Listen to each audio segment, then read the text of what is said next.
I'm so confused.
Okay, it's that time.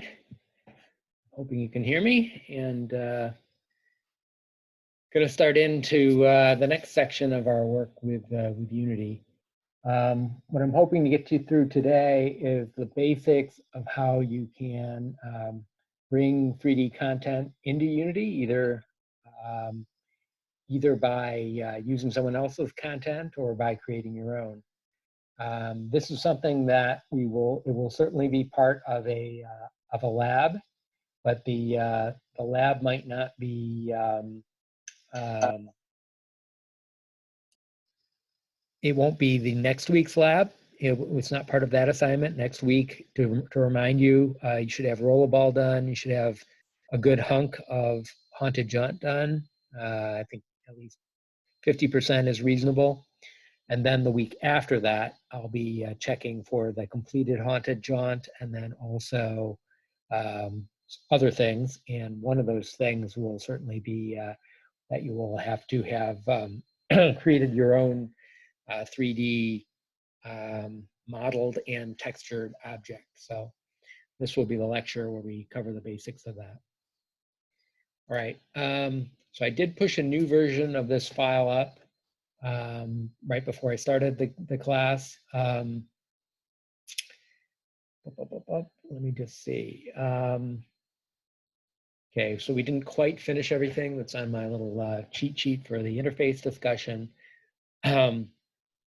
Let's talk about adding objects in the most basic way, which would be, let me, actually I didn't start my mouse tracker, let me fix that. Which would be, as it says here, either that you're going to use a Unity built-in 3D object, or you're going to pull one in from the asset store. So let's give that a shot. Right, I'm gonna have to start up a new Unity session, so give me 1 second. Okay, checking my version. I'm gonna use the most latest, greatest one. Okay, we'll say object, import, and creation. The topic for today. And that should be up momentarily. Okay, so, right, so these are the simplest ways to bring objects in. Obviously, this is not going to be what you'll be doing for the next assignment. The next topic on the next slide will be a tool called Pro Builder, which is a very streamlined, seems somewhat capable. We'll see. One of my reasons for doing this is to form our own opinion, form our own opinions about how good Pro Builder is. But it's relatively new, and we're going to kick the tires on it this year. Okay, so all right, so now that I have a Unity session going here, right, the absolute simplest way to get an object in, I mean, sometimes you need nothing other than a marker just to show, a user where to go, or to show as a stand-in for something that you know isn't going to be the final version of the 3D asset. But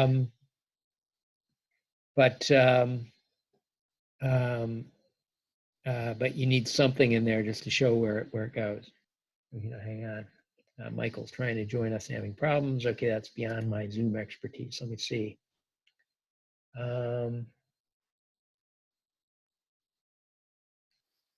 Let's see. All right.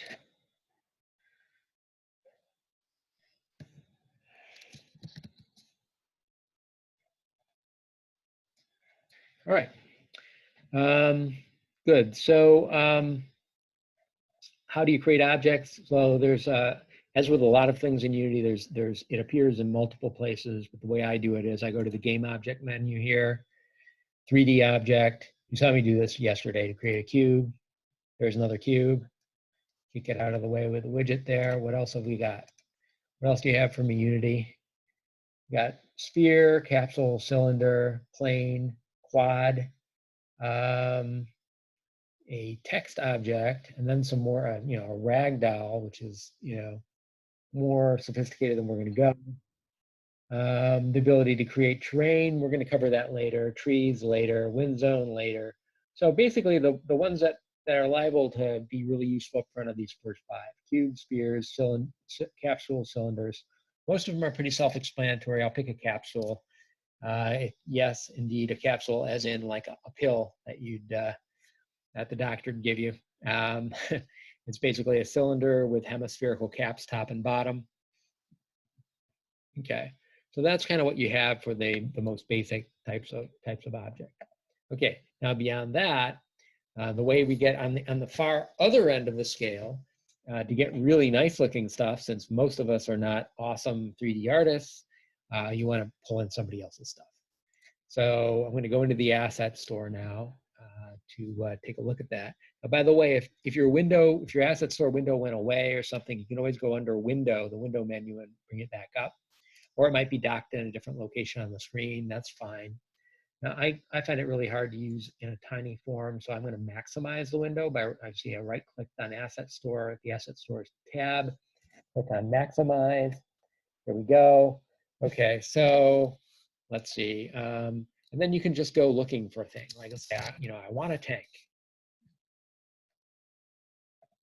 Okay, so here you go. You want to pay $10 for a tank? Well, no. But you could. I mean, some of these things are definitely worth the amount of money that are being asked. Don't get me wrong. If you're actually doing something real where you're gonna, expecting to make money from a thing, or earning your salary by it, maybe it's worth it. But right now, what I would suggest for this class is you go down under pricing here, and just click free assets, and that will just limit what comes up to things that are completely free. Okay. All right. Now here's the tanks tutorial. Actually, that's got a cute little tank in it. The problem with that is that's a whole tutorial on its own, and it's a lot more than probably just a tank. It's probably got code. It's probably got other kinds of 3D assets with it. So I'm gonna maybe skip on that one. Let's try this guy. T95 super heavy tank. All right, let's just take a look. Just to download something. Okay. Now what you can do here is once you get on to this window, which will right away allow you to download it, you can also add to list. I think that adds it to your assets. I think that's what that does. There is a notion of assets that you've used before or that you've purchased, right? You might have bought a thing a year ago. You don't even remember what it's called. If you go into Unity, you can get a list of your assets, and it will show the thing that you bought and make it easy for you to download it again if you've lost it. All right, let's try downloading here. It's not very big. Accept the terms of service. I just want you to see what the process is like. Now, it could take any amount of time to download, right? It's going to depend on your internet connection and also how detailed the object is. Is it one object, or are you downloading, it could be a model of an entire planet. So now once you've downloaded it, you see it's not really in the scene yet because you've got to click this in the same place where you click to download, you want to click to import. And now is where you're actually going to be able to bring it in. And as you can see, like just one thing like a tank has a lot of stuff in it. Let's look at that. It's got some materials. Well, actually, it looks like it's probably got a whole scene. So it looks like it's got the ground that you see in the picture here where I'm clicking. So it's got a ground material. To make a material, it needs texture, so the textures are there. And then it's got the tank. The tank is represented as a prefab. So prefabs, as you'll see very shortly when you're going through the tutorials, are just Unity's way of bundling a bunch of assets up together in a convenient to make it a single thing, which can then be easily inserted into your scene multiple times. If you need to change it, it can be changed one time and all the copies of it can be changed.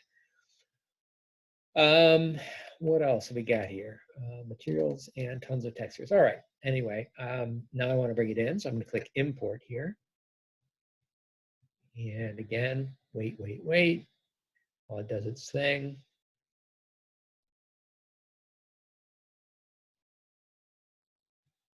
Okay, it's done. Okay, now where am I here? Now I want to minimize my asset store window because I'm done with that. I want to go back to the scene view, and as you'll see, no tank. Why is there no tank? Well, because when you load something in, you load it into the project, so it's basically in your palette of assets ready to be used, but that doesn't mean it's used yet. So we can go take a look. If you see down here, there's a folder MS, which I don't recognize. And sure enough, that's what got downloaded. Usually these packages are pretty tidy. They will just kind of come down and they'll all be sitting in one place down in underneath your assets folder. Okay, so I'm going to go looking through here. And what I'm looking for is a prefab, which I think is probably what this is. Okay, now let me show you something. When you go down and you browse down to the bottom level, so these are actual files now, right? Just not other folders. You have a choice as to how much screen real estate each one takes up and whether you get a thumbnail or not. And I think that's the slider over here. And if you make it really small, you can see that what it does is takes the thumbnail out and just gives you text. Most of the time, that's what I want. But it may not be what you want, so make yourself happy. Okay, now from here, I can grab one of these guys and drag him right up into the scene, and wham, there you go. There is a tank. Okay, so yeah, that's pretty easy. If something's out there and you can actually use it, and it fits your budget, whether that be 0 or something else, then then you're good. Okay. But where do these objects come from, right? Like, what actually goes into building those things? That's something that I want to at least, crack the lid on a little bit, so you have some notion about that. And I'm hoping that ProBuilder will do that for us this year. So that'll be my next main topic. Now, I did have somebody put up a nice list of shortcuts, and I'm not sure what the deal is, if I fat fingered it or what, but I don't seem to be able to bring it up anymore. But you can Google for those as well. I mean, so this is not anything irreplaceable. It's really just one person's favorite shortcuts in Unity. But I kind of liked it. I thought it was kind of good. You could easily Google and find a similar thing, or go to the manual and look for something more official. There's actually a whole shortcut editing capability inside of Unity, which you will get directed to. The reason I like this is it was literally someone's top 10, and 10 is like a reasonable number. And if you look and see how many keyboard shortcuts there are for ways to do things fast in Unity, there are dozens upon dozens. All right. Okay, so I think I'm going to let that lie there. Any final questions about the interface? Broad strokes of the interface? Now, obviously, one thing I haven't gone into at all is that, as you go over onto the right side over here, go back to my cube, you quickly realize that, yeah, okay, what you know, what I have said generally about the interface is all fine and correct as far as I know. But really, you spend a whole lot of your time dealing with these sub interfaces that specify what's going on in a component in Unity, right? So this thing, let's take a look at this thing for Mesh Renderer. Like, look at all the options it has here. It's got drop-down boxes. It's got all kinds of stuff. You know, there's no way. There are so many components in Unity. They're so various, and my knowledge is, you know, compared to that, it's pretty minuscule. There's no way I could prepare you for everything you're going to encounter, you know, trying to modify an arbitrary component that you might, you know, end up wanting to use. Okay, so you're going to end up going to the manual, looking online, just experimenting, and hopefully with some combination of the above, you'll make it work. And if it doesn't work, you'll have to find a workaround. And that's the way we do things here in 3D graphics land on the practical side. All right, so good. So what I want to do next is start talking about Pro Builder a little bit. So I want to get rid of my my beautiful tank and my cube and my capsule. Selected them all over here. I'm going to say delete just to kind of blank out the scene again. The first thing you have to, okay, so let me first talk about what kind of a beast our Pro Builder is. So I mentioned this a little bit when we had our session about the syllabus a couple days ago. So Pro Builder is a 3D modeling and texturing tool.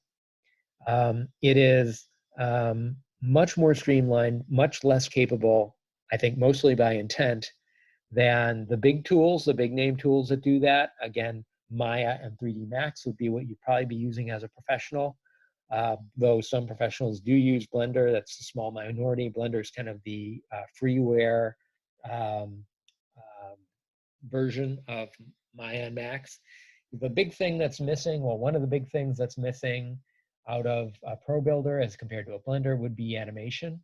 So it doesn't really have anything like the animation capabilities that you could do. You could build things with skeletons in Blender. You can animate via physics.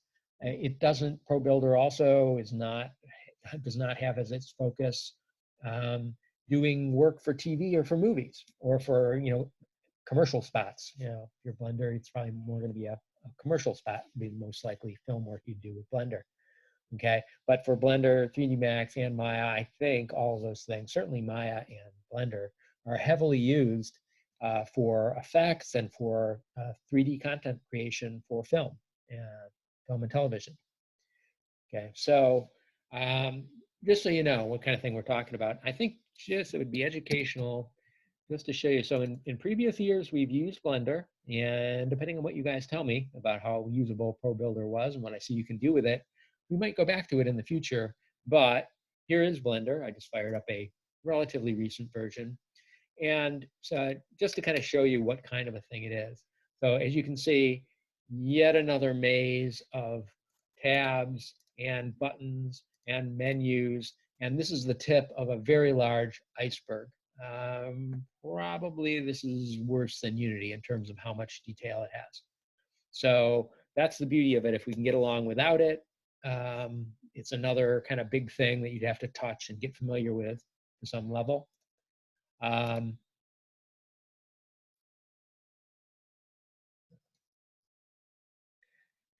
Okay, good to know about Blender 2.8. Just looking at the chats there, I don't know if you can see that part of my screen. So what was I going to say? Anyway, even with the improvements, I'm quite confident that it's a much bigger challenge learning Blender. Now, you know, it's not pure pro and it's not pure con, right? So, I mean, in terms of making the course go smoothly, you'll probably be happier with Pro Builder. If nothing else, when you deal with external tools, though this is, let me just say, this is at a learning point for this course, so this isn't just an aside. So you should realize that when people create 3D simulations for real beyond the scope of this course, they are always using multiple tools.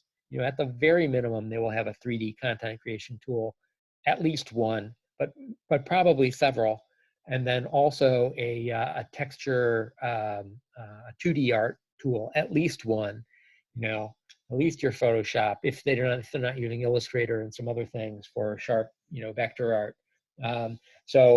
One of the things that makes 3D simulation creation complicated is in fact wrangling all these tools, which would you be shocked if I told you they do not work seamlessly together? They're meant to work together, but that pipeline is always a bit fraught. So by using ProBuilder, we're going to completely avoid that. We're just going to create stuff inside of Unity that you will see right from the minute an object is born for you. It will be there inside of Unity, so you won't have to worry about, oh no, even after I do all this work, will I actually be able to get it into Unity? And oh, if I get it into Unity, is it actually going to look the way it looks in Blender? Because that Unity is Unity and Blender is Blender. So those worries will be gone. But on the downside, we're talking about much less capability. So by dealing with ProBuilder, I think you can get a sense of what kind of things 3D are involved with 3D modeling and texturing. But if you have a particular interest in that area, and significant time to spare, for a hobby project, or well, if you need it for your thesis, that's a whole other deal. But something like a Blender, many of us around moves have taught ourselves like the rudiments of Blender. It's something that is approachable, but it's not something you're going to do in an hour or a couple hours. It's a much bigger project. Okay, right. So ProBuilder, and where would that be? Okay, so to get ProBuilder, so it's not in your Unity setup here by default. So we need to bring it in. That's step one. Okay, so we want to go to Window. I'm going to go to Package Manager, and we're going to look for ProBuilder here. It's going to take a while to load in. Okay, go down, and it may not be on my list. Well, it is actually. It's right here, 4.23. Okay, and you click Install, and it does a brief installation.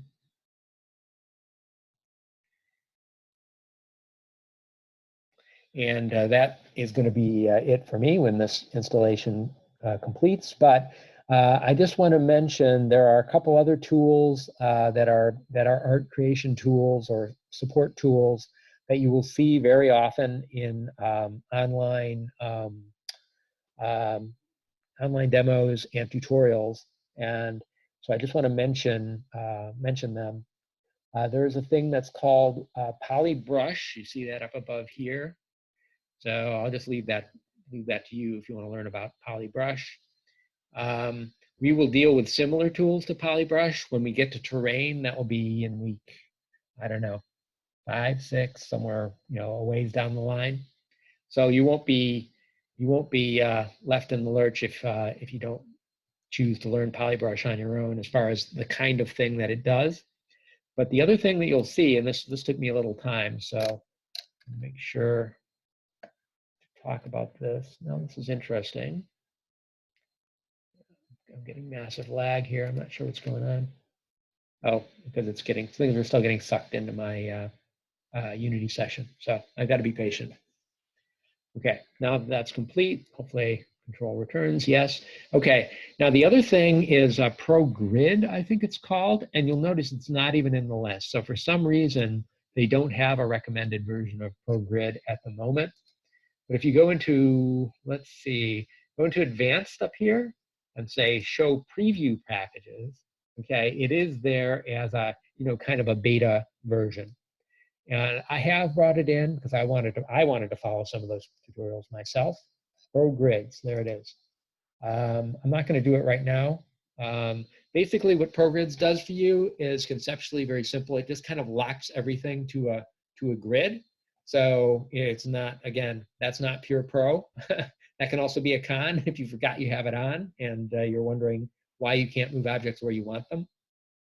But for quickly prototyping anything that's rectangular, in particular things like buildings, it might be nice. So now you're aware of what it is, where it is, so you be the judge. If you need it, I'm going to leave it out in the interest of simplicity.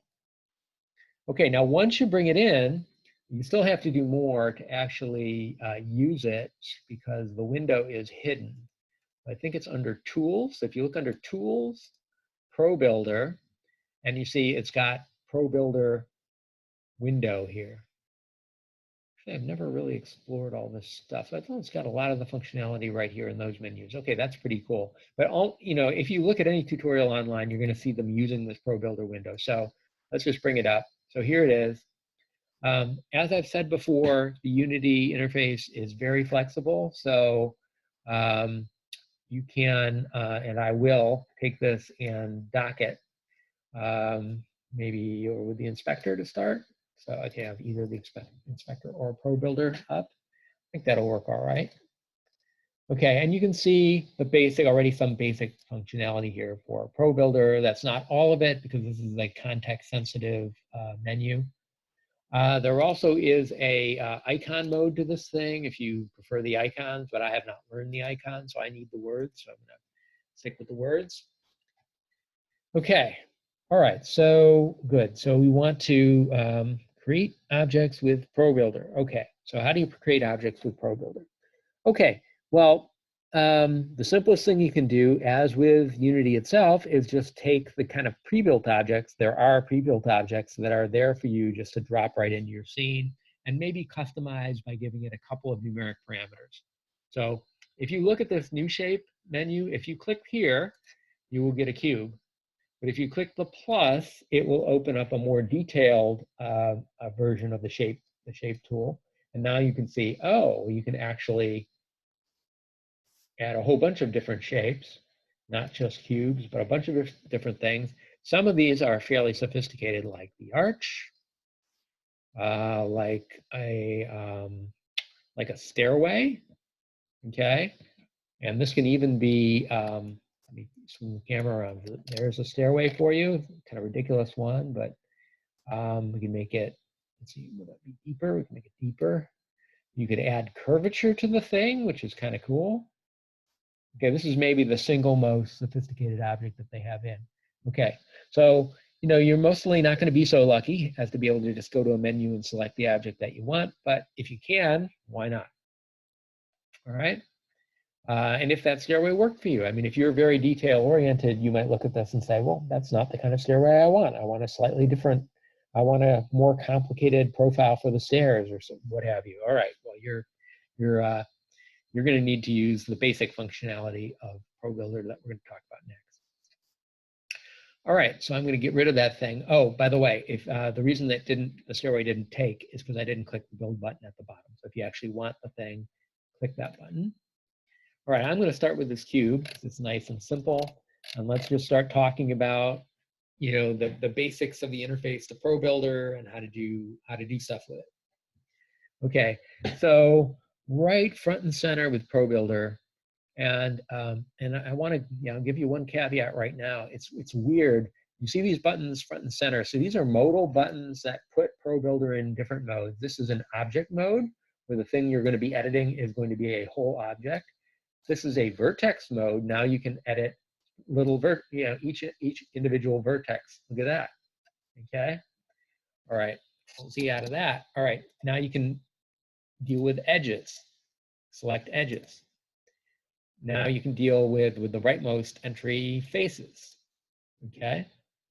All right. So it's got these different modes. If you're observant, you will see that the entries on the right-hand side in the Pro Builder pane here have changed every time I've clicked. And right now, I guess Pro Builder really loves faces because look at how many things are there. It's a lot more than what they're in object mode. Okay. All right. So it's got these modes. Now here's the thing. I don't understand this. This perplexes me, but it's a thing. If you want to maximize this, that thing goes away. Now I'm not really sure why that is. And since this is new to me, I would wager that I just need to click somewhere to make it come back, but because I don't know how to do that, I will not maximize the screen. But normally I'd want to do that to mess around. Let me see. Actually, since I'm not going to maximize the screen, but I think I am going to try to kick out as many of these other these other things as I can. I'm just trying to make some more real estate so you can actually see what I'm doing. Okay, all right, so that's better. All right, good. So, right, so you can, how do you create stuff in ProBuilder? Step one, create a basic shape. You know, you see there's not that many of them, you know, cubes and cylinders and spheres, you know, whatever you're trying to make, you know, if it looks like one of those things, pick the one it looks the most like. That would be my first advice to you. It doesn't look like any of those at all, well, then it almost doesn't matter. Maybe just start with a cube like I am. Okay? All right, so now I've got a cube. Okay, but you know, maybe a cube isn't what I want. Let's say I want to make you know, a primitive stand-in for a car here. Just something to like sit and be an obstacle. Maybe you go gonna have people go use it for some kind of cover or to block lines of sight, or you know, just to look pretty. But my car isn't going to look pretty, so that's going to be a failure. Okay, so let's try to mold this thing into something we can pretend is a car. All right. Well, to begin with, the dimensions are terrible, so we can start by reshaping the thing. Now, remember in Unity the conventions, right?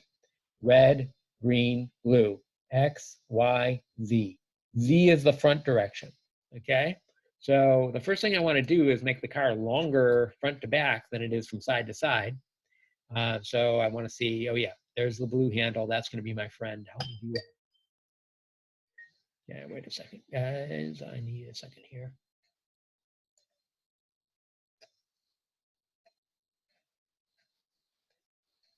All right. So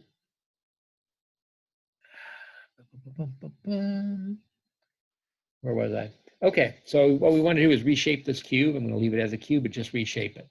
Okay, so what does that mean? So well, it would be nice if I could just take this face. Let's go into face mode and pull it out. And sure enough, you can do exactly that. Let's take it and pull it out. Now don't be, the texture they put on these things by default is a little bit weird. So it kind of looks like maybe you're making a lot of extra, there are a lot of extra vertices and so forth are being added. They're not. That's just a texture. It's just a picture. It just gives you a sense of scale. Okay. All right. So there we go. So let's see. Let's see if one of these things is a unit, and if a unit is a meter, you know, I don't know. Maybe that's not a terrible length for some kind of car. All right. All right. Now the dimensions are still terrible. So cars are also wider than they are high. So let's fix that. Go over and grab this face and maybe pull it out a little bit. Okay, now already, just as a stand-in, you know, or a proxy, I'm gonna go over here and name it car in the interface. You can just double click on the name and rename it. You know, if it's just supposed to be a notional car, we don't care at all what it looks like as long as it's roughly the right shape and stuff, you know, roughly the right size. We don't even have shape working for us yet. This wouldn't be too bad. Okay. All right. Now, the next thing you might want to do is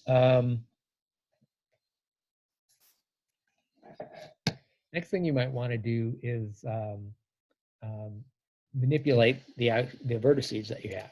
So if you look at this object, once I select it, you can see the vertices.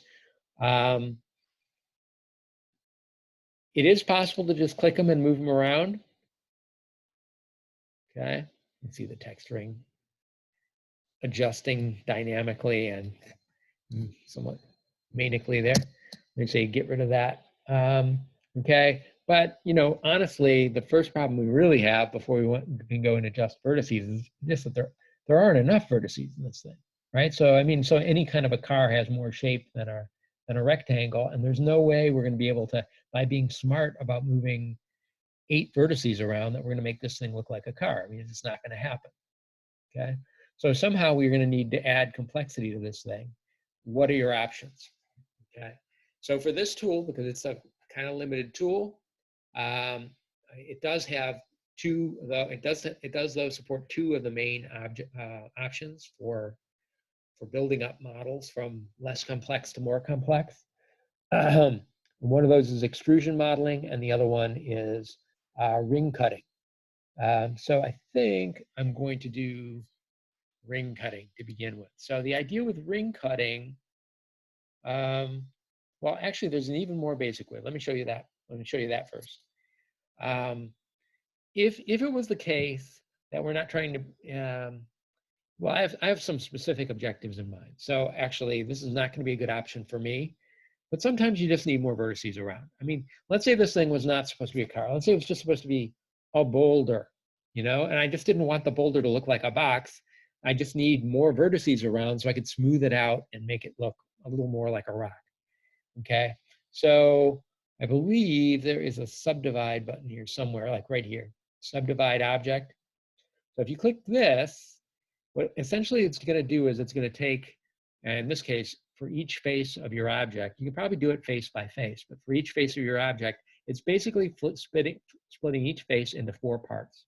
And what that involves is adding an extra vertex in the middle, like this guy, adding some in the middle of each edge, and then kind of connecting the dots to make, you know, a whole bunch of extra faces. Going into face mode, you see, yeah, I got a whole lot more faces than I used to have. Okay, now again, if we're trying to make this a rock, let me stick with that for a minute. So we can go, now we can go and we can make it a little more irregular. Okay, but it's probably not going to be enough, right? Not remotely enough. Okay, well, no one says you have to stop after you click subdivide one time, right? You can go select your object and you can just go to town with this thing. But be careful. I mean, you can quickly end up with too many of these things too. So I do not believe that, from my looking, you know, I've not seen anyone make any over-the-top claims for ProBuilder and claim, oh yeah, you can build anything in it. You can build a car in it just as good as a car you can build in Blender or Maya. Almost certainly not true. Or, you know, maybe it's true if you have infinite patience and time on your hands. But the reality is a full-scale 3D modeling tool has a whole lot more stuff. Now, you got to learn all that stuff to actually use it, so it's not completely for free from where you're sitting. But still, at least it's got some basics. So it's got subdivide. That's what I just did. Now I'm going to undo that. Let's just do undo, undo, undo, undo, keep undoing. Oh, look at that. Okay, I'm out of undo buffer. Okay. You can see that's as far as it can go. If you want to undo this first subdivide, well, you're on your own. Okay. All right. Okay. So that's one way of adding some complexity to the object, though. All right. Now, what I want to do is let's just come up with a particular task. So let's just say I'm back to making this be a primitive car. Okay. Well, one thing that's true about cars is from the side they don't look like rectangles. Okay. Let's say I want to make it look like a traditional kind of a sedan, right? So a sedan, the middle should be bumped up, right, to make room for the passengers, and then lower in the front because that's the engine, lower in the back because that's the trunk. Okay, as you can see, with what I have right now, I have no capabilities of doing that. If I can lower the front here, but it's just going to end up looking like, you know, some kind of a mutant part of a tent or something. Okay, all right. So, but if I could have actually what happened here with the subdivide, this is an example of a ring. And let's see, if I go into edge mode and I go here, and you can see it says select edge loop. So what an edge loop is, the idea is if you have an edge and it runs completely around the object. Now, all of mine do in this case. That's not always the case, just so you know. But if you select an edge and it's part of an edge loop, actually that's what I want to do, is grab that whole edge loop and slide it back right now. So then this button is your friend over here. Select edge loop, there you go. I've got it. I can now grab it and I can pull it back. I'm going to say there's just a tiny trunk on this car, so it'll be back there. Okay? All right, now what I want is another edge loop in the middle. Okay, where is that going to come from? Well, what I need to do is, I'm not real slick with the selecting here. I can improve my ProBuilder foo considerably. Maybe I will over time. But so there's a notion of an edge cut, or I think I've seen it called a ring cut. Basically adding another edge ring in where you want it. So the way you do that is you select an edge which is perpendicular to where you want the cut made. So I want another edge ring like this, but up here to cut through the edge that I just selected. And then let's just see if we can find a button for that. I'm pretty sure there is one. Insert edge loop. See this down here? All right, let's try that. And voila, there it is. Now, they're just going to put it in the middle of the edge that you asked to be cut, which is probably not where you want it. So you'll need to grab it and move it where you want it. So I'm looking at this saying, okay, in between this edge and this edge is going to be the top of my sedan. So there we go. Okay. All right. And now, let's see. How should I? Okay. I guess what I'm actually going to want to do is what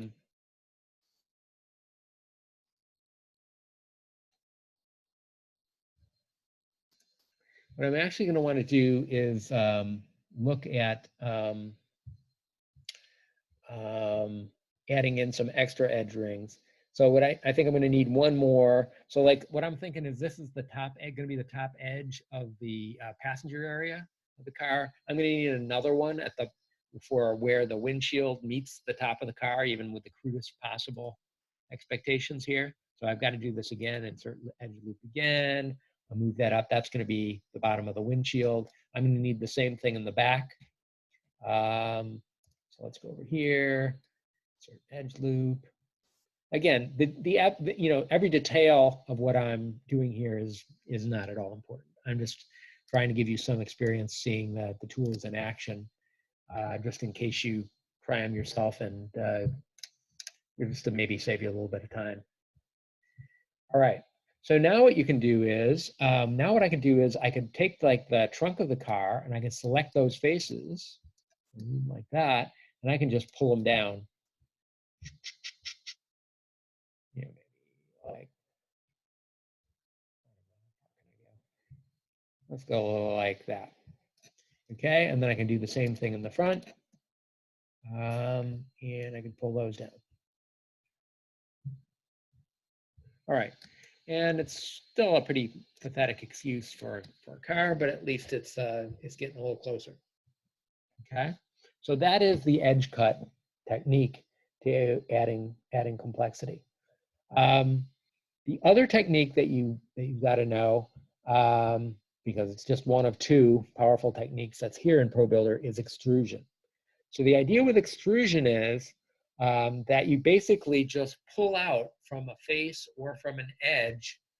You kind of like grab it and notionally pull it out of the surface. If you imagine the surface is kind of stretching along behind it as you pull it out, and extra verts and faces being created automatically for you as you do that, that gives you some idea what extrusion does. Now let me actually leave my precious car here for a minute. Let's start another shape. Let's say I'm going to build some kind of I got some kind of a funky rocket that I'm trying to build. Okay, something in the profile isn't just isn't the simplest possible thing, but maybe has narrower sections and wider sections. So I can go here, new shape, say I want it to be a cylinder. That's a pretty chunky cylinder going around. It's not very, if you notice, if you look at the top here, that's like a stop sign. It's pretty bad in terms of not very round is what I'm saying. So you can go in here and add additional size. I probably need at least 16 to be happy. Maybe I can live with 16. You want it to look really smooth, maybe give it 32. I'll live with 16. Okay, and then let's build it so it actually goes in the scene, and there it is. Okay, now let me see. Actually, what I'm going to want to do, well, I'm not even absolutely sure. So I'd actually like to let me try rotating it. I'd like to get I'd like to have Z be kind of in the business direction of my rocket, right? So it's going to get long. I'm going to pull it up in a moment to make it taller. I would rather that it was growing in the Z direction rather than the Y direction, but I don't know, that might be Let me just see if I can get that to work real quick. So let's see. We could bring up the rotation widget. We could, okay, what's it doing? That's not what I want. So I needed to be in object mode so I could rotate the whole object. Okay, so there we go. Hold control so you can, okay. All right, so at least it's going to grow in the direction of world Z. Let me see, can I? Yeah. Okay. All right, so I'll just actually I'm gonna undo that. So I think that's a little beyond what I can do today easily. Okay, but I just want to show you the basic idea with extrusion modeling, which I can show you. So if this is going to be a rocket, the first thing we might want to do is select all the top faces. Okay. Now there's an easy way to do this. If you select one of the faces on the top, you can certainly, let me get out of rotation mode. You can certainly, select all of them. If you hold down Shift, depending on, actually Shift has multiple modes for this tool. Let me show you where that is, just in case it confuses you. Right over here, this sets what Shift actually does. It's got multiple modes, but you could just kind of go and like slowly and painfully select all the faces on top. That's what I want to do because I want to pull them out. Okay, I want to extrude them. All right.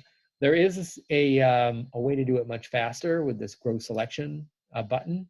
If you go into the advanced mode with the plus, you see you can restrict it by angle and make it a little more selective about how it grows. But that's a good start.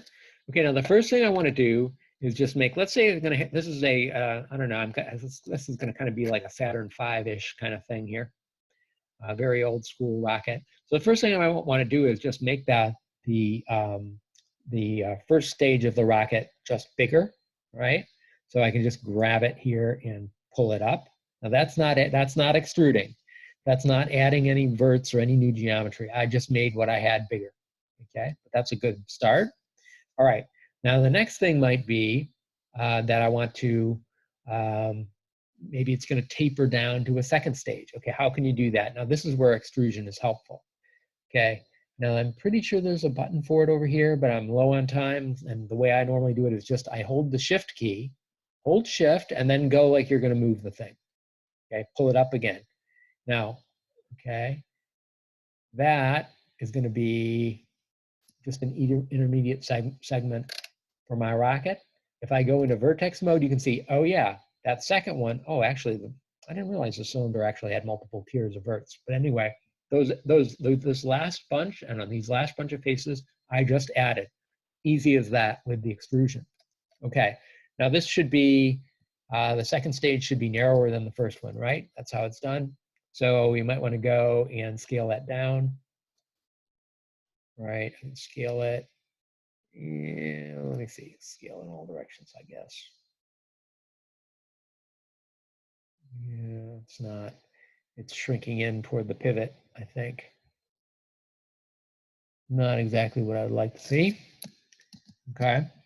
So I'll have to see how to do that properly.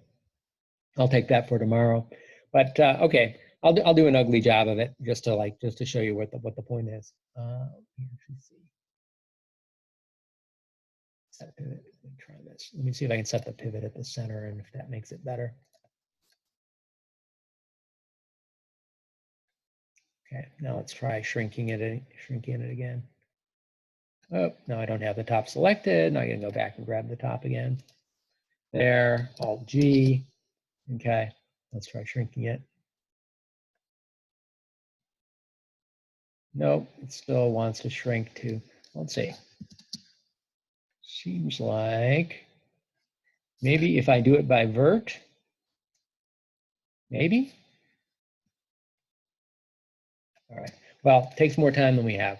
Okay, so we'll pick it up here tomorrow. I just want to give you a little bit more demoing of the extrusion. I mean, it is as simple as you saw. It's like moving, except you hold Shift. But I think that maybe undersells it a little bit in terms of what you can actually do with it. It's really at least as useful as edge cuts. So I think I owe it a little bit more time. Okay, so are there any questions at this point?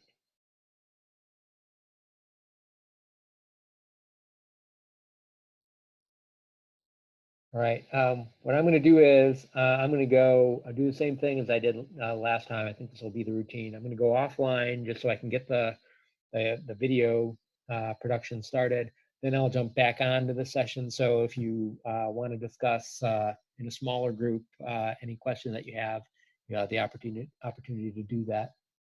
Okay. Otherwise, we're done for today. I'll see you tomorrow at 2. Thanks.